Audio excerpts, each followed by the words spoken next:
History remembers victory in numbers, in tons of steel, in square kilometers of captured land, and in the cold statistical tally of the dead.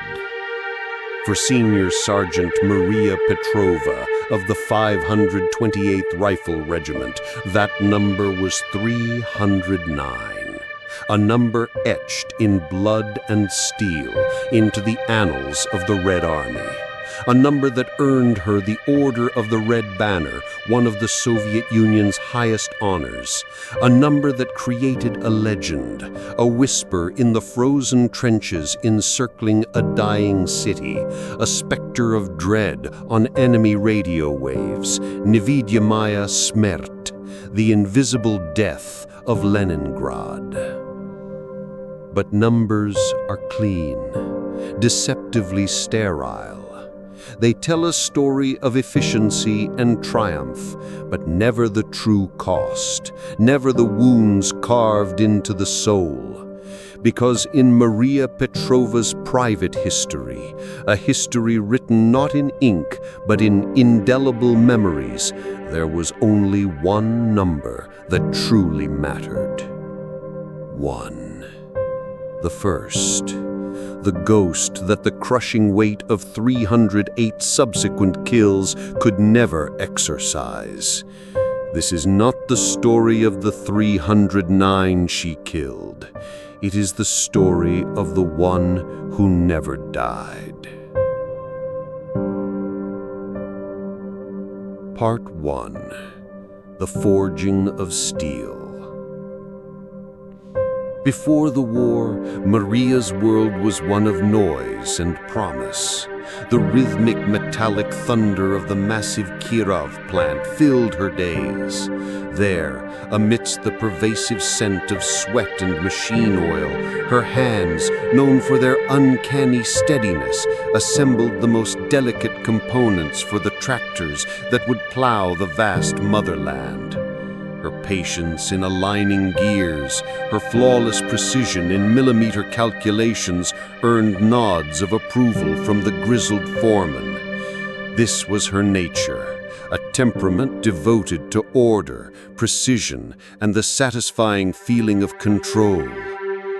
In the evenings, the city's noise transformed, softened by the sounds of friendship and love. The magical white nights of summer, under a sun that refused to set, were filled with the echoing laughter of her friends along the Grand Nevsky Prospect. And above all, there were the whispered, future-filled promises of her fiancé, Mikhail, a brilliant young engineer. On the cold autumn day he was sent to the front, he had pressed a small, hand-carved wooden bird into her palm. "This bird will always return to its nest, Maria," he had said, his eyes locking with hers. That was the snow of 1940. Now 2 long, brutal winters had passed, and the only thing that had returned was a deafening, unending silence. War does not ask for volunteers. It forges them from the raw materials of grief, rage, and desperation. When the Wehrmacht's iron ring slammed shut around her beautiful city like a hangman's noose, Maria's award-winning marksmanship from the Oso Aviehekim Paramilitary Sports Club became a currency more valuable than gold. The Kirov plant, which once built the tractors that symbolized the nation's future, now churned out the formidable T-34 tanks to defend it. And the women who once dreamed of that future now learned how to dismantle the men who threatened to burn it all to the ground. Her training was a brutal, soul-stripping process, a methodical excision of empathy, pity, and hesitation. Her instructor, Dmitri, a veteran whose soul had been as frozen as his face during the Winter War with Finland, recognized the cold, controllable fire in her eyes from the first day. "The scope is a filter, Petrova," he growled during one training exercise as she lay perfectly still in the snow. It filters out the man. You do not see a son, a farmer, a lover. You see a shape, a uniform, a threat. Your heart is a liability, a weakness. Leave it in your barracks. Out here, you are nothing but a finger, a breath, and a cold, ruthless mathematical equation. Do you understand? "I understand, Comrade Sergeant," Maria replied. Her voice as hard and cold as newly forged steel, her eye never wavering from the target. And she did understand. She built a fortress inside herself, its walls constructed from shattered pride, its mortar mixed with the ashes of her losses. She became the perfect instrument, a precise extension of the state's will to survive. She was cold, efficient, and merciless. She was ready, or so she fervently believed. Her first assignment was a position overlooking a ruined railway yard, a hellscape of twisted steel and frozen earth. For 2 days she waited with the patience of a statue. The cold was a predatory animal, gnawing relentlessly at her flesh and bones. Hunger was a constant dull ache that twisted her insides. But Maria felt neither the cold nor the hunger. She was pure focus, pure waiting. Then, on the pale dawn of the 3rd day, amidst the gray-white silence, there was movement. A German soldier, a boy really, stepped out from behind a wrecked train car. He wasn't charging, wasn't scouting. He moved with the careless, almost childish ease of someone who felt utterly safe.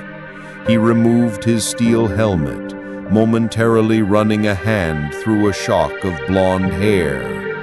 Through the 3.5x magnification of her PU scope, Maria could see the individual crystals of frost on his eyelashes. He looked terrifyingly young. Her training screamed in her mind, "Target, 200 meters, no wind, a clean shot." Her heart, the liability she was supposed to have left behind, whispered, "He's just a boy." The soldier unslung his canteen and took a long drink. For a moment he closed his eyes, a look of simple human relief spreading across his face. In that instant, he was not the faceless fascist from the propaganda posters. He was not the invader who had starved her neighbors and shelled her home. He was a thirsty boy, hundreds of miles from his own home, finding a fleeting, stolen moment of peace in a universe of war. Maria's finger froze on the trigger. The fortress inside her trembled. A hairline crack appeared in its impenetrable wall. Dimitri's voice echoed in her mind, a harsh, grounding growl. A shape, a uniform, a threat. She drew a sharp breath, held it, and allowed the mathematics to take control. The crosshairs settled over the center of his chest. She exhaled slowly, smoothly, and squeezed. The crack of the Mosin Nagant was sharp, definitive, the sound of a period ending a sentence, the sound of a life ending. Through the scope, which she was trained never to look away from, she saw the look of utter surprise on the boy's face before he crumpled bonelessly to the ground. The canteen fell from his limp hand, spilling a dark, spreading stain onto the pristine white snow. It was a perfect shot, a textbook kill, and it shattered her. In that fraction of a second, as the bullet crossed the distance, she had not seen a target. She had seen his face, and now that face was seared onto the inside of her eyelids, a permanent after-image burned into her soul. Part 2. The Weight of a Legend. The first kill is a dam breaking. The kills that followed became a flood. 10, 50, 150, 300. With each confirmed kill, Maria's legend grew, and the walls of her internal fortress were rebuilt thicker and higher than before, plastered over with commendations and the desperate praise of her comrades. She became a phantom, an angel of vengeance for the beleaguered Red Army. She would melt into the skeletal ruins of Leningrad for days at a time, surviving on scraps of bread made more from sawdust than flour, fueled by a burning, icy resolve. She would return silently, her face caked with grime and frost, to add new tally marks to the company ledger. To her comrades, she was an icon of strength, unflinching, unfeeling. But the strength was a performance, a mask worn over a soul that was slowly eroding with each pull of the trigger. The day belonged to the legend of the invisible death. The night, however, belonged exclusively to the ghost of Target 1. He visited her in the fitful, feverish sleep of the trenches, a sleep stolen in 30-minute increments. He never spoke. He would simply stand there amidst the surreal landscapes of her dreams, holding his canteen. Sometimes he would offer it to her, his eyes filled not with accusation, but with a profound, unbearable sadness. Other times, he would just watch her as the Kirov plant of her memory churned out snow instead of steel behind him. She would wake with a silent scream trapped in her throat, the cold sweat on her brow instantly freezing in the sub-zero air of the dugout. She confided in no one. Weakness was a contagion in Leningrad, a death sentence. But Anya, an older field nurse whose eyes held the weary wisdom of having seen too much death, noticed the shadows behind Maria's steely gaze. "You carry a heavy weight, little bird," she said softly one day while dressing a small shrapnel wound on Maria's arm. "The living are heavy enough. Do not carry the dead with you as well. They are poor company." "I carry my rifle and my ammunition, nothing more," Maria replied, her voice flat, her eyes fixed on the far wall. Anya finished tying the bandage. "The rifle is loud, but it is the silent things that crush us," she whispered, her voice barely audible. "Be careful, they do not break your back." But the breaking point was fast approaching. In the brutal winter of late 1942, as the city starved, the German command sent in their own specialist, an expert sniper, a decorated marksman from the Bavarian Alps, credited with dozens of high-value kills. They called him Eichenblatt, the oak leaf. His mission was ruthlessly simple: to hunt and eliminate the Soviet snipers who were bleeding the Wehrmacht's officer corps dry. And his primary target, the crown jewel of his hunt, was the invisible death. This was to be a battle of bullets, but a duel of excruciating patience and psychological warfare, a chess match played across a board of urban ruin, where a single miscalculation meant instant death. For 3 days they hunted each other. She felt his presence like a cold pressure at the back of her neck. He was methodical, intelligent, and patient. He was her mirror image in a field gray uniform. She finally found him, a flicker of movement in a shattered distillery 400 meters away. He had made a perfect sniper's nest, a dark maw in the ruined brickwork. Hours bled into one another. The world shrunk, reduced to a circular frame of her scope. She controlled her breathing, her heartbeat slowing to a crawl until it was almost imperceptible. She was no longer a woman, but a predator, pure and simple. And then she saw him. He shifted, believing himself unobserved, and pulled something from his breast pocket. It was a small, wallet-sized photograph. The winter sun, low and weak in the sky, glinted off its surface. He looked at it for a long, tender moment before pressing it to his lips and tucking it away.